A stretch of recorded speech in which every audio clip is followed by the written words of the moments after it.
Welcome to Chapter 6 of Black in Business, HERStory, with a fitness and sports theme. I am Justina Perry, founder and director of BuyBlackNB. And I'm Rayana Grace. I'm a volunteer with the New Bedford Historical Society. And I'm so honored to co-host this Black in Business series and share this space with the inspirational women you'll get to meet here tonight. This is our 6th episode. So if you're new here, this is how we will spend our time today. We will be meeting some amazing women who are literally making history. Today, we will meet with Crystal Lister, Janessa Consatio, and Shakira Gonzales-El Khoury, all business owners here to share with us. And BuyBlackNB platform is a frequently updated and still growing directory for all of your shopping and service needs. Now, we don't just list the businesses on our directory and pray that people find them. We are actively involved as an extension of marketing and promotions for the businesses as a free service. Our priority is to uplift the Black community, and we seek to further strengthen the Black business network here on the Southcoast. Our project is inclusive of the South Coast of Massachusetts, which encompasses the cities of New Bedford, Fall River, and their surrounding towns. So we have some exciting business owners to meet today, and we thank you all for being here with us. Yeah, really looking forward to hearing from these women. I know almost all of them personally, and those who I don't know personally, I've heard of their amazing products and services. So I'm so excited to really get the background information on how they got to where they are and what their plans are. Yes, excellent. So next we will be meeting our first guest. Starting us off this evening, we are so happy to have Crystal Lister joining us. Crystal is the owner of Healthy Bites Meal Prep and Fly Fitness, which stands for First Love Yourself. She is dedicated to fitness apparel and personal training. Crystal is multi-talented as a personal trainer, group fitness instructor, spin instructor, and the co-host of the Wind Down podcast, which airs on the local WNB1 radio station. Crystal is a lifelong New Bedford resident, a mom of 2 young boys, and has been happily married for 13 years. Please join me in welcoming Crystal Lister to share her story. Hey, Justina, thank you so much for having me. Oh, you're welcome. I'm so excited to have you back.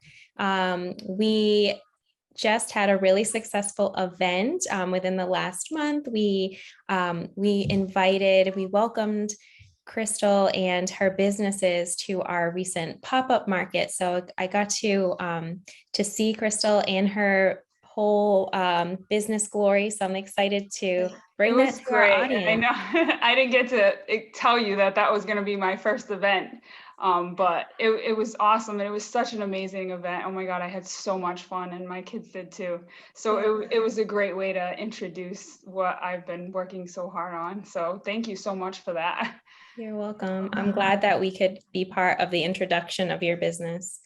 And so here today, we are highlighting all Black women and their business journeys who are local in the New Bedford area. So I'm going to let you tell that story. Thank you for being here. So like Justina said, my name is Crystal Lister. So my journey started around 6 years ago, maybe 7 years ago, when I had my second child. It was a rough one with my second one. He was a preemie, so a lot of the things that I went through after, a lot of stress, just kind of, I completely lost myself, gained a ton of weight, and just didn't know who I was. I really didn't. So it kind of started from there. I said enough was enough. I wanted to get the weight off, obviously, first, because I wanted to be able to play with my kids. Like you said, I have 2 boys, so it can be challenging at times. So I didn't want to be heavy. I wanted to be able to play with my 2 active boys. So I started to work on me. I found a local trainer and began to start putting myself first and, getting the weight off and doing things I needed to do for me. And along that way, a lot of people started noticing. The thing with social media, you know, you start putting your stories out there, you start putting out what you're doing, and you get a lot of support sometimes. I mean, there's a lot of negative with social media, but there's a lot of positive that come along with it too. And me sharing my stories just made other people want help or ask for help. And so I started helping them, and it kind of sparked something in me. Like, it was something that I loved. I started the Beachbody route, which I learned a lot from. It was great, but I wasn't a salesperson, so it didn't really work out with that, because I just really wanted to help people, and I really wanted a platform where I could be able to help people. And like I said, I did learn so much, and I met so many amazing people that I still talk to now. So just in that process, though, of becoming a Beachbody coach, we used to prep our meals, we used to post things on Facebook, we used to share our stuff. And through that, I would post some of my meals, and people would ask me all the time, like, about some of my recipes and what I was putting together, because I had a culinary background. I went to Vogue for 4 years. I always loved to cook, especially being Cape Verdean. You know, adding a lot of your our elements together made me just, I was excited to cook. I was excited to make these meals, and people wanted me to do it for them. I was trying to help them prep their own meals, and it was like, no, I just want to pay you, and you can do it for me. So why not turn it into a business? It was something I loved. So we did that. And in 2015, we opened Healthy Bites Meal Prep right here in New Bedford. It's been amazing. It's been an amazing journey for me. I can't say it's been easy. In the beginning, I feel like it was easy because we were new in town and everybody loved us. But you know, when that newbie goes away, you have to really start getting into like the business aspects of it.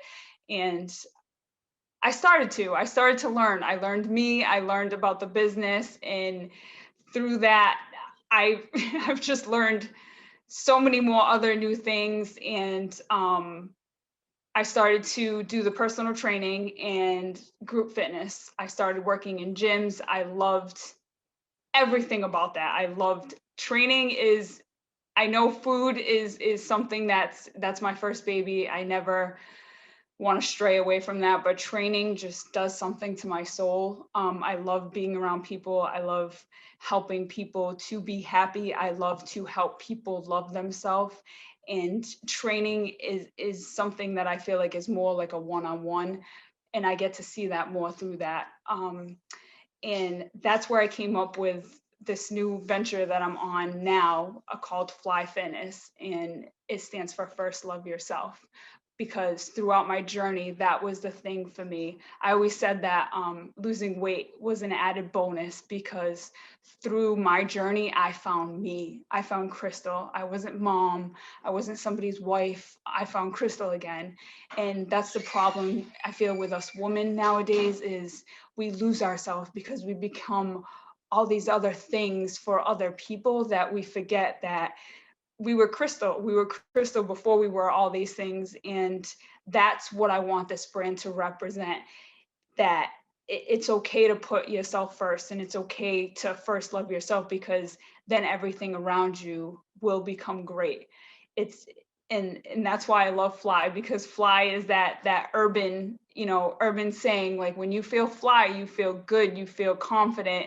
And that's what I want it to be, because first love yourself doesn't mean that everyone around you everyone around you thinks you're the most beautiful person, or everyone around you thinks that you're the greatest person. But to you, you are the greatest person to you. You are the most beautiful person to you. So you can have that confidence over conceited. That's actually one of my sayings on my shirt. Two different meanings. Conceited is superficial. You love something about, the outside of you. Confidence is you love everything about you. And that is first and foremost. So that's why this whole Fly Fitness brand means so much to me, because it's going to put everything together. And that's going to be my future, is the whole Fly Fitness brand, where I put Healthy Bites, training, the apparel, everything all into one. And that is my ultimate goal. So, and that's where we are now with my businesses and throughout my journey. So, yeah. Thank you so much for letting us know the background about how those businesses have evolved to be, they're going to be one and kind of bringing your passions together. So what's, and then you also work as a podcaster. Can you tell us a little bit about your radio show and how that came about too? So with COVID being around, Yeah. I became a lot less busy, I should Mhm. say, with the business and just in general, you know, like being home, I wasn't me anymore. Like I wasn't teaching classes, I wasn't training, I wasn't doing all this stuff. And a really, really amazing customer of mine, I talk, right? That's my thing. My customers come in and I talk to them about everything. Some stop and listen and talk to me too, some don't.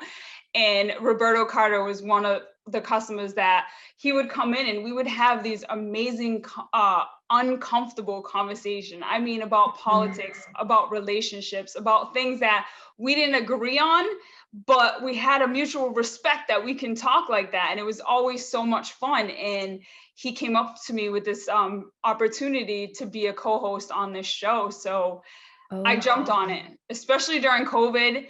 Like I said, I love to talk. I had time on my hands, so I was like, let's do it. And it kind of took off. Like people loved what we had to say. And I think they loved the dynamic of, you know, two friends just coming together with two completely different lives. I mean, he's a bachelor with no kids and just, you know, and I'm married with two kids and own businesses. And so like our lives are completely different. So our uncomfortable conversations are from two different completely point of views.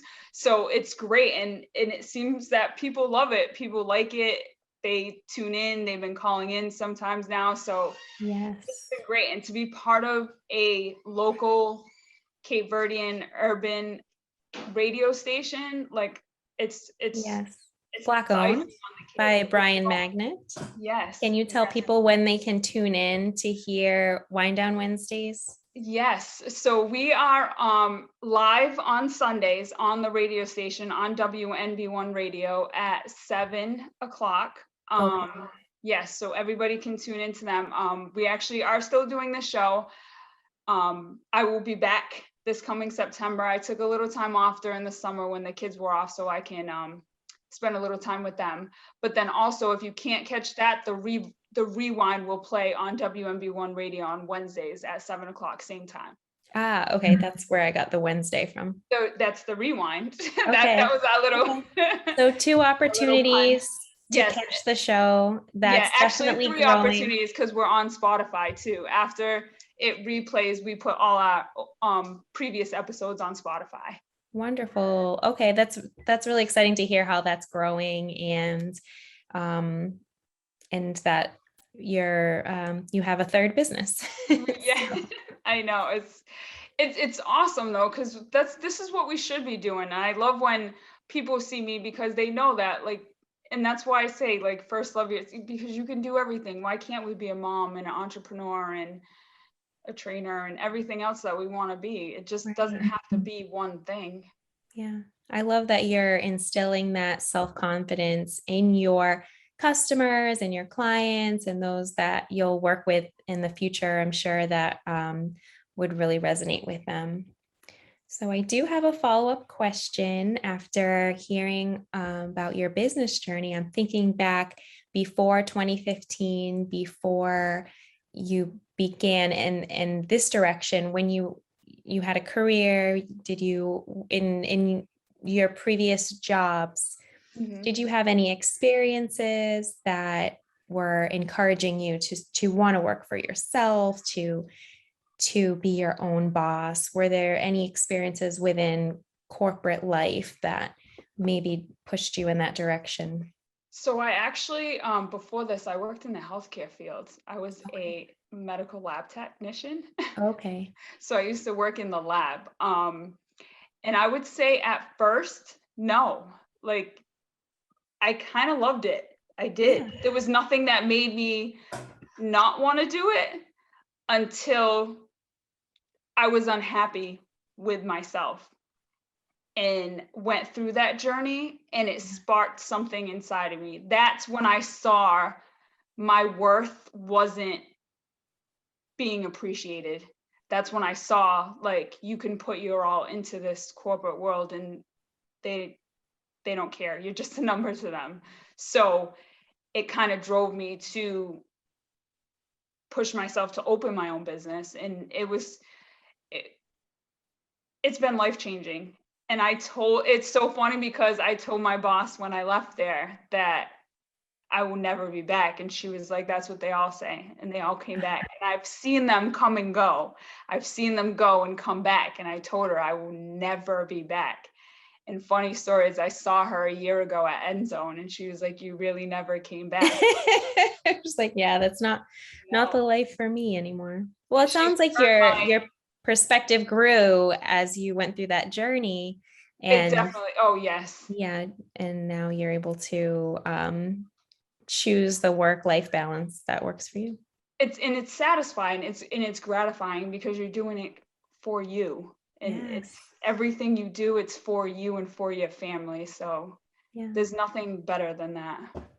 Well, I'm so proud of what you're building and to share that with everybody tonight. If we have any budding entrepreneurs, anybody who maybe is where you were 7 years ago, what advice would you give for maybe other women listening in? I think you have to get rid of the fear.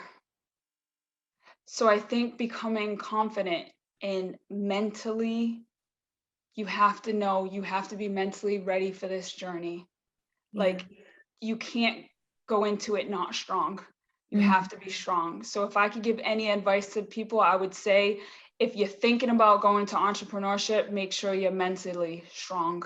Meaning, get those quotes ready, make sure you listen to motivation, make sure the Les Browns and you need to mentally, like, it's draining at times. And I don't think if I had that strong, my mom's a single mom. She raised 3 kids. And if I didn't see her struggle and see her down, I don't know that I could have done it. So she built me so I could be able to get through this and be strong enough to mentally get through these hurdles. Yeah. And it sounds like you were able to kind of pivot, even like you explained how COVID changed your busyness during your business, and you were able to shift gears. And that would take that's a true test of your capacity, I think. So yeah, COVID is something that I think hit us all hard. And that was something that, you have to be mentally prepared for anything. Yeah. It's being a woman too. I hate to say that because you don't want it to be, but being a woman in the entrepreneur world is not easy. Absolutely. Yeah. I mean, honestly, that's why I'm so glad I have Jeffrey sometimes, my husband, because sometimes I'll just bring him along, like, just so they could be a man with me, just so they'll listen to me because I have a man, it's just. And do you notice that you're like, he could be saying the same thing that you are, and it's just received differently? Absolutely. It's and you hate to say it too, but having a white husband helps too, because they get heard a little bit more louder. Right. Like, you don't you don't want to say these things, but these are the things that is happening right now. And being a woman entrepreneur, you have to be strong and you have to be loud. And if they think it's bossy, if they think it's, I get called every, we know the names we want to say, but I can't say it. But I'm just a strong woman. And if they can't take it, that's on them. So that's what I'll say to any woman: just be strong and don't let anybody lighten your light.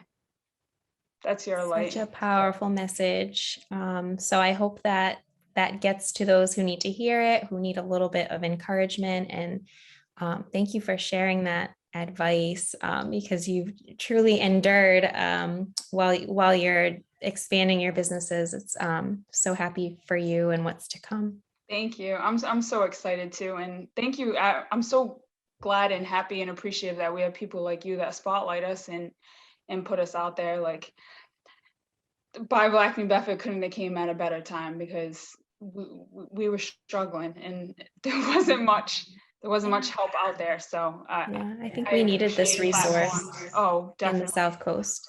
Yes, definitely. And thank you for shining that light onto it. You're welcome. How can people connect with you and find you, support you, buy from you? So Healthy Bites, obviously my first baby, like we talked about, locally right here on Belleville Ave. It's 804 Belleville Ave. We have a website, healthybitesmealprep.com. We're on Instagram and Facebook, same thing, Healthy Bites Meal Prep. You can find me at Crystal Lister on Facebook. Instagram, I'm under Fly Fitness CL now. I just recently changed my name. We also have an Instagram for Fly Fitness Apparel. I do have a website. Doesn't have merch on it now. It is up and going, but it's flyfitnessapparel.com. Training will be coming soon. That website will be flyfitnesstraining.com. So everything is out there, but Branding. yes. Oh yes, always. And I think this is the time of year where people are, kids are getting back to school, people are kind of getting back into their routines and trying to set up, I think that the meal prep could be a helpful way for families to be able Yes. to, okay, now one less thing to plan for, or, if you're kind of trying to work in your fitness and setting up training, like, I think this fall time is when a lot of people are trying to establish those new routines as the summer is closing out. So I think it's a really great time to shed light on what you have going on. Thank you. It is a great time. It's definitely a busy time in the fall for us. So this couldn't have came at a better time. Oh, good. Well, I want to thank you for joining us this evening, and we hope to hear from you soon. Yes, thank you so much. You're welcome. Thank you, Justina and Crystal. So great to hear your story. Next up, we have another amazing Black woman entrepreneur right here in the South Coast, Janessa Consatio. Hi, Janessa. Hi, how you doing? Good. Thank you so much for joining us today. Thank you for having me. Oh, our pleasure. Janessa Consatio is the owner and president of Southcoast Storm 2 All-Star Cheer, located in Kilburn Mills in New Bedford, Massachusetts. Growing up in New Bedford, Janessa was introduced to cheerleading through her father, Daniel. Daniel was a founding board member of the New Bedford Pop Warner and an active member of the New Bedford community. Janessa, who is now 33 years old, is a proud New Bedford High School graduate from the class of 2006. She started coaching cheerleading with the Pop Warner organization and at several local high schools before joining Storm as the head coach in 2013. In 2014 and 2016, her teams won regional championships.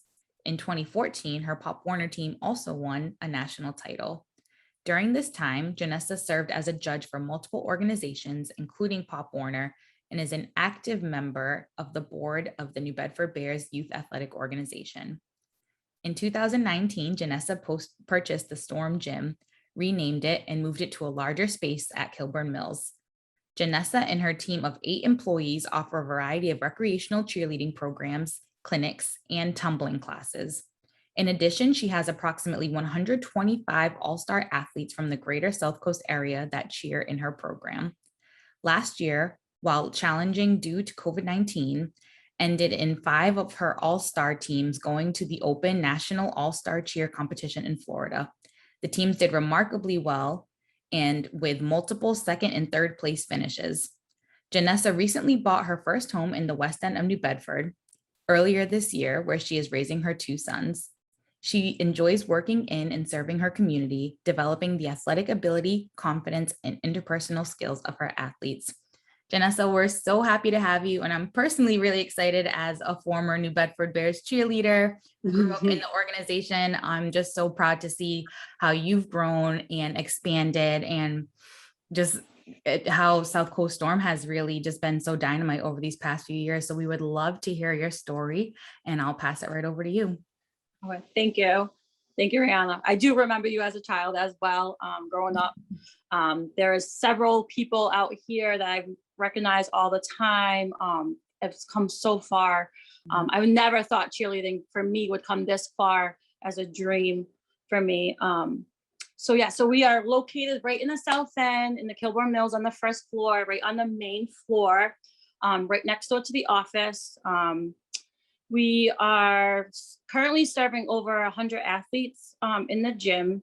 We have recreation program. We have a half year program. We currently are starting our tiny program this weekend. We also have a new program starting next week, which I'm super excited for. It's going to bring in lots of little kids into the gym to get them going with the activities, with their parents. It's called Stormyland. I'm super, super excited for that. That's something that I've always wanted to do. We have all kind of fun things coming along for that as well. When most people talk about cheerleading, the first thing they always say to me is, it's not a sport.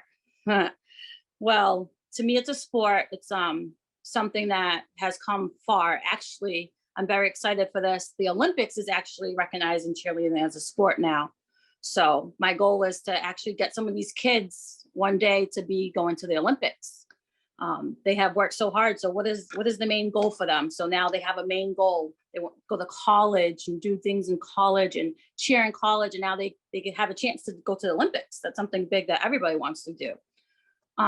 Most people think of cheerleading as like rah-rah and like a sideline thing, or something just to be there to look cute in a skirt.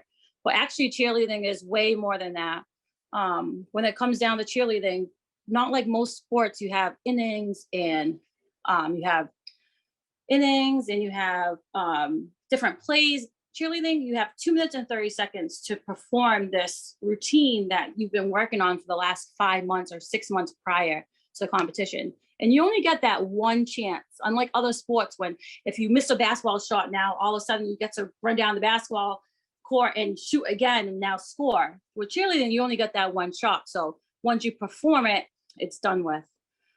Most people don't understand how much it takes to do all-star cheerleading. You have to learn to do stunting, tumbling, and dance all in this 2 minutes and 30 seconds. So it takes a lot of time to actually make these teams look like one. Most of my teams are practicing 4 hours a week. Some are practicing 5 hours a week. They're in the gym on Sundays doing tumbling. They're at home stretching. Their parents are on them, making sure that their schoolwork is also done. It takes a lot for someone to really do cheerleading. And my favorite part about coaching is like the life lessons that we teach to each athlete. Hard work, it does matter, especially like in the outdoor worlds. I always compare coming to cheer, ready, dressed like you're going to work. So if you're walking into the gym without your work gear on, you're not ready to work. So that's huge, because a lot of kids don't know the responsibility of what it's going to take to actually go into the work world. So if we're teaching this already in the gym, when it comes to being ready for work and being ready to take on.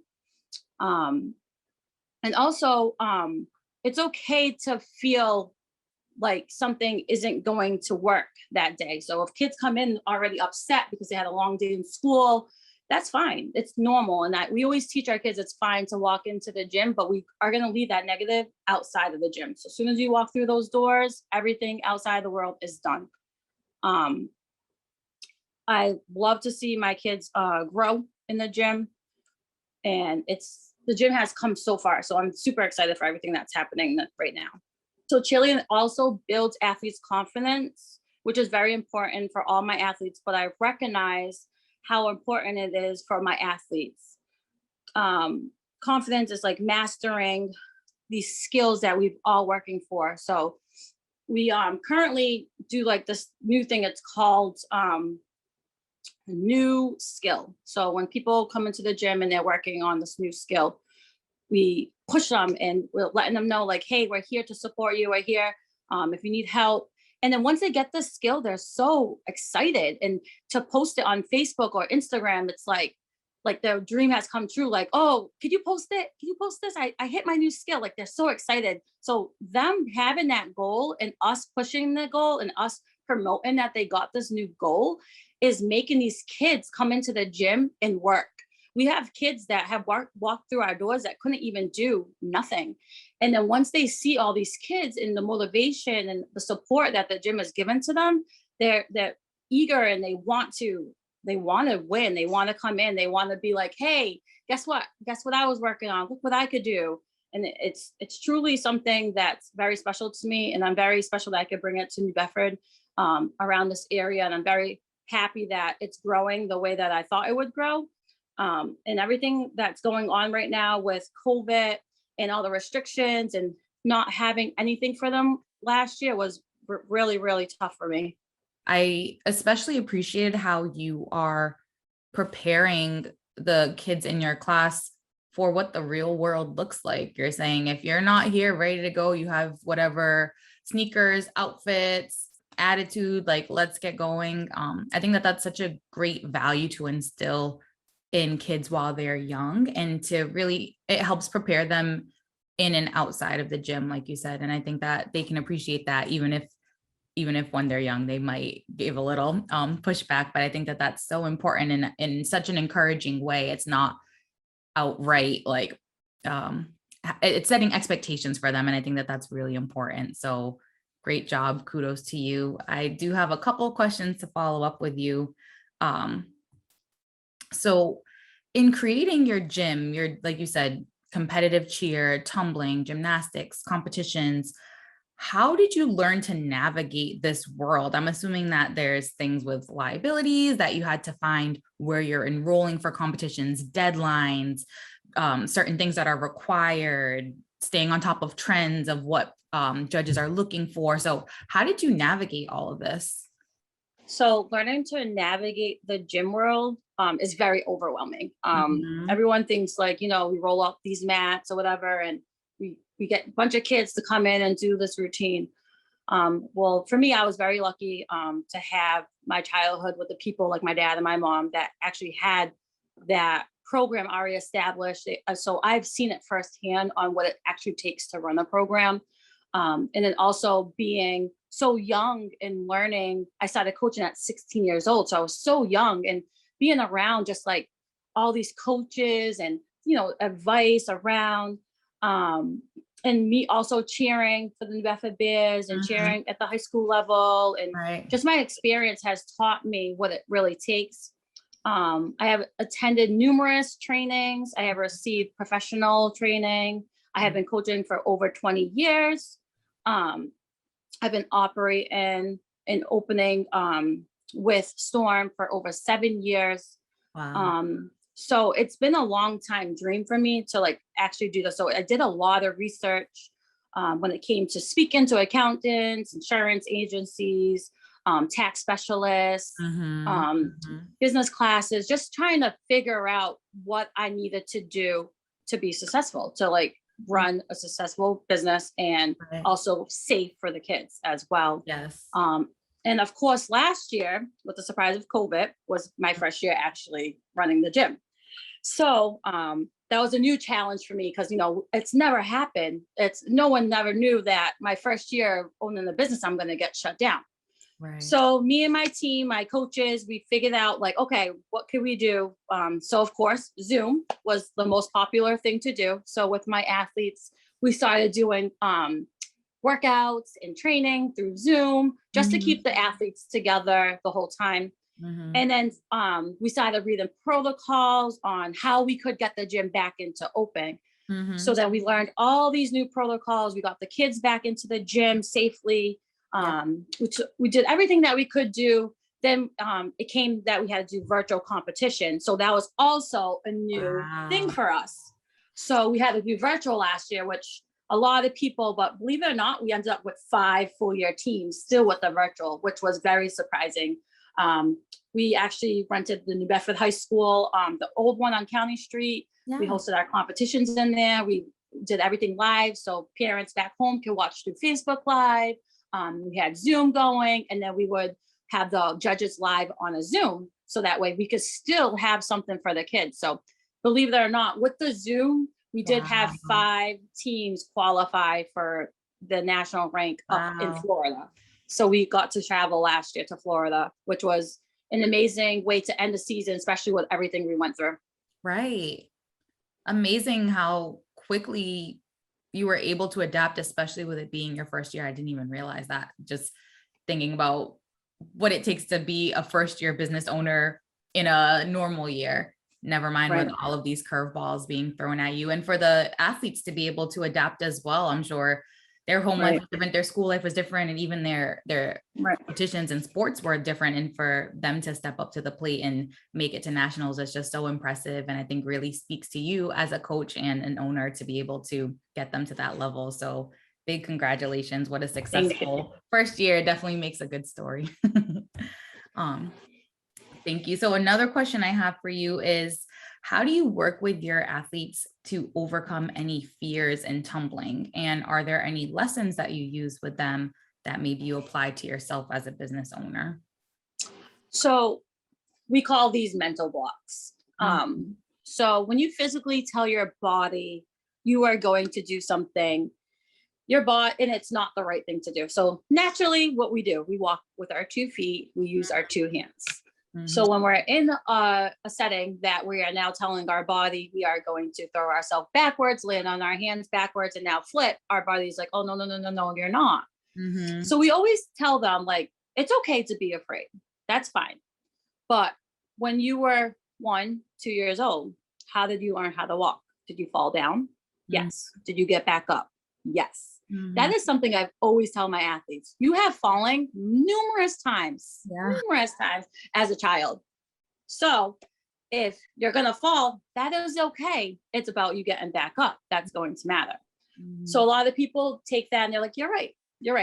When I learned to crawl, I wasn't perfect. When I learned to walk, I wasn't perfect. Do you remember the time that you couldn't do a cartwheel? It wasn't perfect. So all these strategies help them to understand, like, you're right. I was never perfect at something. I always had to learn it. So once they start learning that and they have the ability to tell their mind, hey, you could do this, it pushes through. So however, they acknowledge it. Once they acknowledge it and they break this fear, they're like, okay, I could do anything. And then the trust is there. So now they're trusting you to teach them, because now they know, like, okay, she knows what she's talking about. Okay, that person knows what they're talking about. So I'm going to trust them for anything that I do. I think that outlook carries over to myself as well as a business owner, because it's something that's going to set them out for the world too. It's going to make them realize that anything's possible. If I could do it in the gym, if I could work like this in the gym, I could work like that outside of the gym. So everything comes into one. Wonderful. I think everyone listening can take those lessons, whether they're a business owner or not. If we fall, get back up, and to have a positive outlook, because a lot of things that you might be struggling with, it's you telling yourself, and to be able to take that first step could really lead to a whole new path for you. So really gems that you've shared with us. We're so appreciative to have had you featured today. My last question is, how do people get in touch with you? Are you currently enrolling? If someone So we currently have a Facebook right now, in the Instagram page, which will show like our kids with their growth as athletes. Sometimes new tumbling skills are posted there. All of our information. We do have a website as well. It's up and running. I'm super excited about. It does have a live chat on there that you could send a chat, and I usually respond real fast. So you could log on to www.southcoaststorm2 2capitali's.com. There you'll find our Facebook pictures of all the girls. Our Facebook is also South Coast Storm 2, and so is our Instagram. We are currently taking athletes for our Tiny program, which is starting next Sunday. They are from 3 to 6 year olds. They're super, super cute. We also will be starting our half year program come October. We'll be starting up, so look out for that. And we normally start taking full year students starting in May of next year. And then we normally do like summer camps and April vacation camps, February vacation camps as well. So there's actually things out there for everyone. I know New Bedford High School is going to be coming into the gym. And we do local high schools that come in for clinics as well. So if you have any questions, you can reach out to me.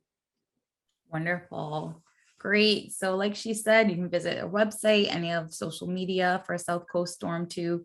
Janessa, so grateful to have you. It was nice to catch up and to hear all you've been up to. So proud of you. And thank you for deciding to take your talents and keep them right here at home, because I know that our community is really benefiting from having South Coast Storm right here in New Bedford. So thanks again. It was awesome. Thank you. And right now we're going to head back over to Justina to hear from our next guest. Thank you, Rayana. Marlene Gomes is not able to be with us tonight, but I do want to let you know about Marlene and her business that she started in 2015 called Keeping It Moving Fitness. It's located at 651 Orchard Street in the Howland Place building in New Bedford. You can find out more at keepingitmovingfit.com and check her out because she's starting a 21-day challenge that starts today. So you can find out more at keepingitmovingfit.com. And Rayana, I just wanted to talk a little bit with you about the August 28th pop-up event and let our audience know a little bit about, if you weren't able to join us, about what you missed, and then what we have coming up for more pop-ups. Great. I loved that with this August pop-up, we really focused on taking the feedback from the first pop-up and listening to what the customers said. So people wanted more space, people wanted different times, more activities for kids. And we really tried to move around the configuration of the tables, put more vendors on the grass. We had a whole section for children's activities, different types of performers, now both live music and a DJ. And people asked for more pop-ups, and that's what we brought. So I think that it was great that we were able to hear what people said, and we were thankful for the different suggestions that people made, and that we were able to adapt and really listen and offer what we know people wanted.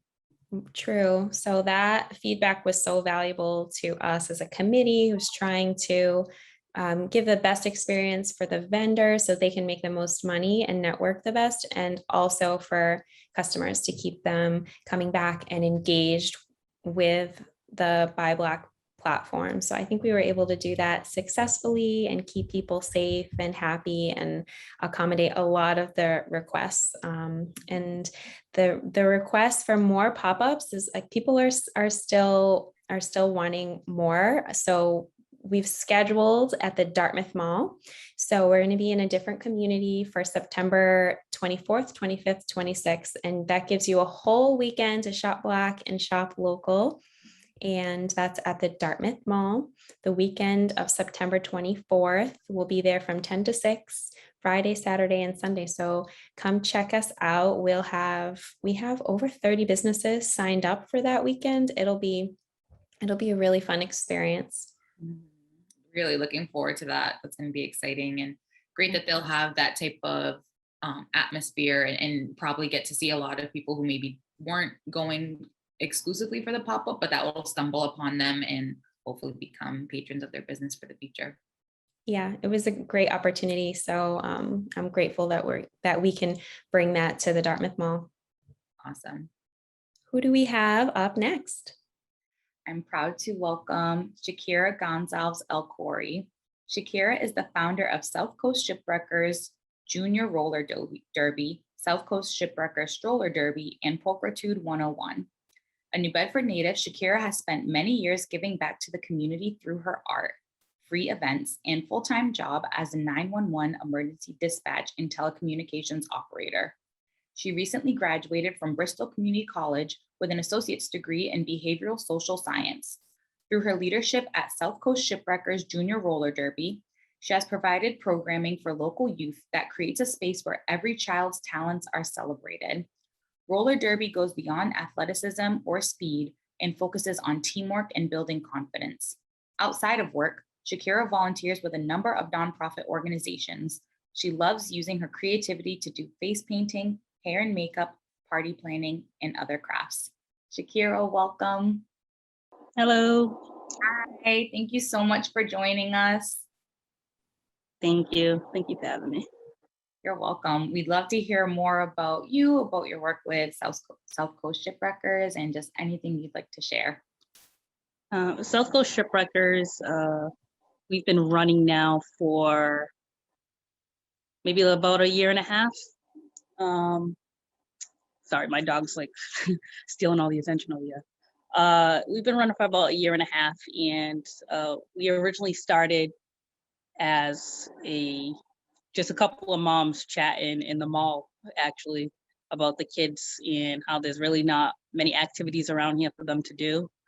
So Anna's daughter actually played for a juniors league that was visiting the area. She really enjoyed it. She really loved it. A couple of my friends' kids were on that team as well.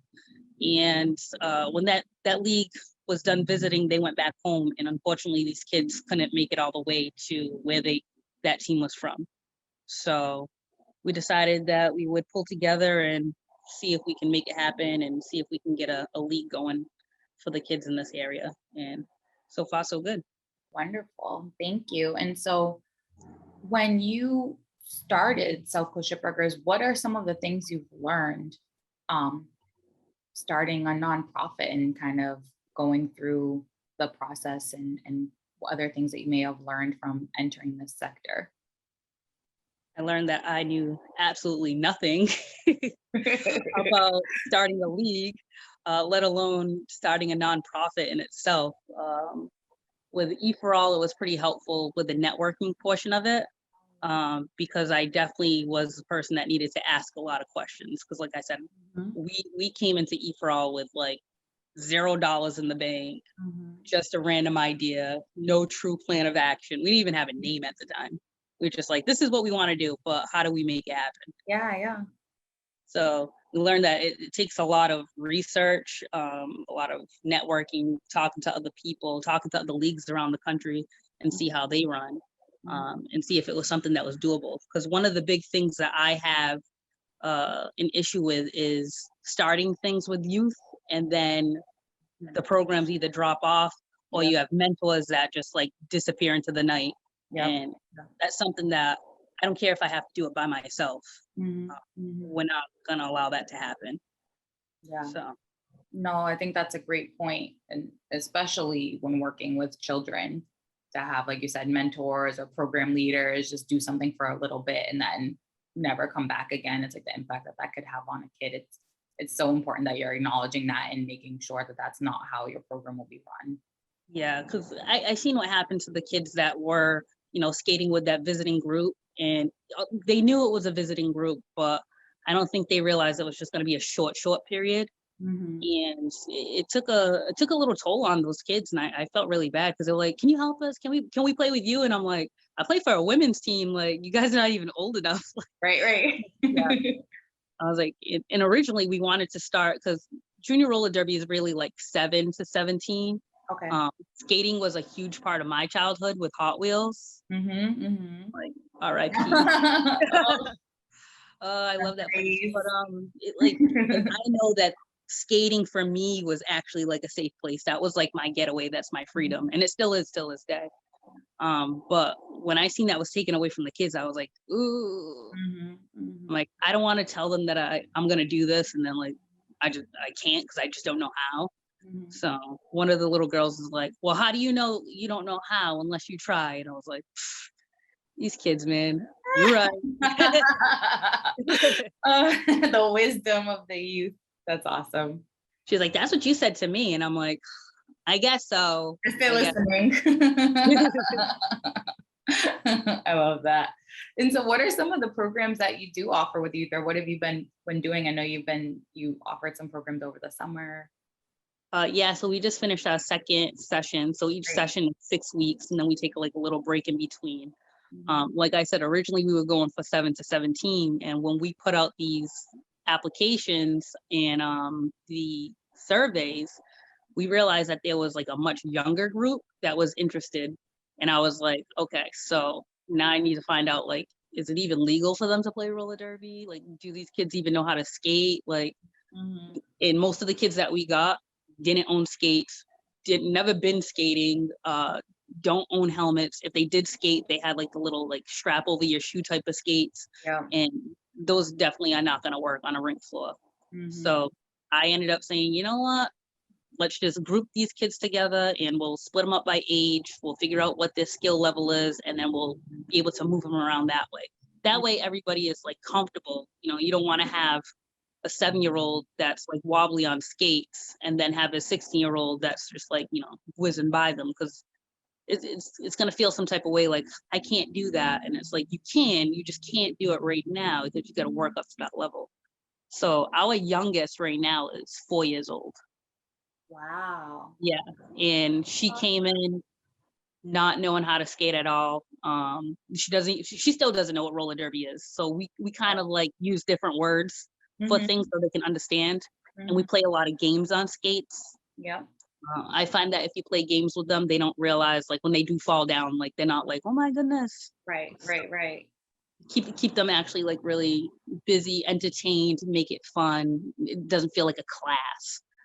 But yeah, our youngest is 4 years old, and like I said, she came in, never put skates on, didn't know anything, and day one they were skating on grass.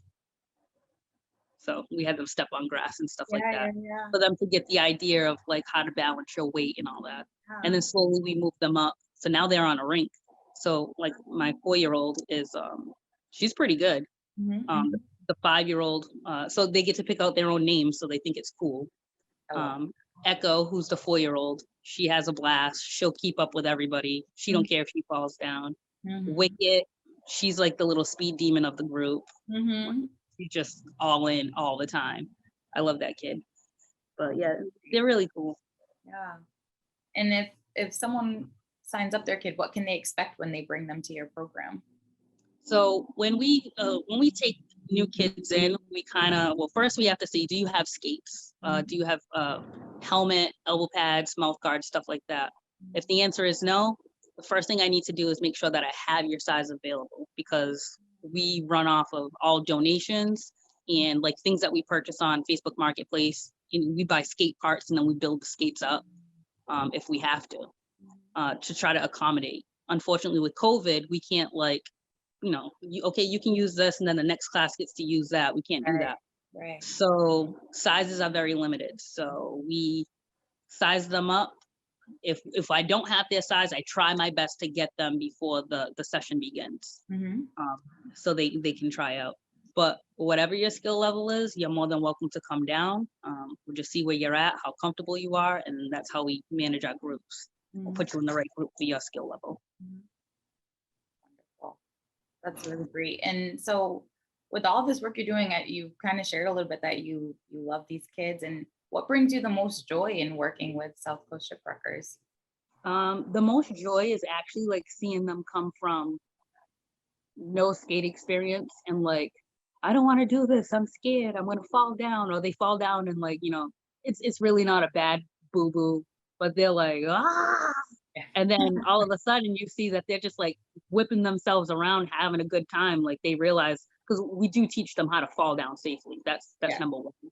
So once they realize like, oh, if you fall down, you don't get hurt, they pretty much let go of that. So to see their confidence like boost, you know, time after time, it's pretty cool to see that, especially at such like a young age. To see a 5-year-old keep up with like an 8-year-old is pretty cool. Right. I think that's a lesson that we can take as adults, right? Yeah. Especially the girls, because, you know, like, I can't do that because boys do that. And it's like, no, you can do that. Yeah. That's awesome that's what you're teaching them. And I think it's so important for girls to hear that message. Wonderful. So if anyone listening wants to sign up their child for roller derby, wants to get in touch with you, are you currently accepting? Do you have any classes coming up? And how can people get in touch with you? So currently, right now, we have a little wait list. Great. I have to see who wants to come back from the last sessions. Yeah. I'm waiting on some feedback from the school because I don't know how this is going to work out now that we're getting into like the colder months. Oh, Because yes. we're outdoors right now at a rink at UMass Dartmouth. Yes. So, excuse me. I need to make sure that we have space available in school or another facility in order for us to skate indoors. Right. So I don't want to like say like, sure, come on down. Right. Yeah. Yeah. Like I said, I'm very big on like mentors, Mhm. dropping out on kids. Mhm. Regardless if I'm skating or not this winter, the group will stay together. We'll have other like programming that's like built into it. That way they're still engaged and they still get to hang out with their teammates and have that, connection still. I don't want to lose that. But anybody who wants to sign up, they can just message us on our Shipwreckers page on Facebook or Instagram. And yeah, we'll shoot you over an application. You can just fill it out. And the application has nothing to do with money or anything. It's more of like, what's the kid's age? What are the things that they like?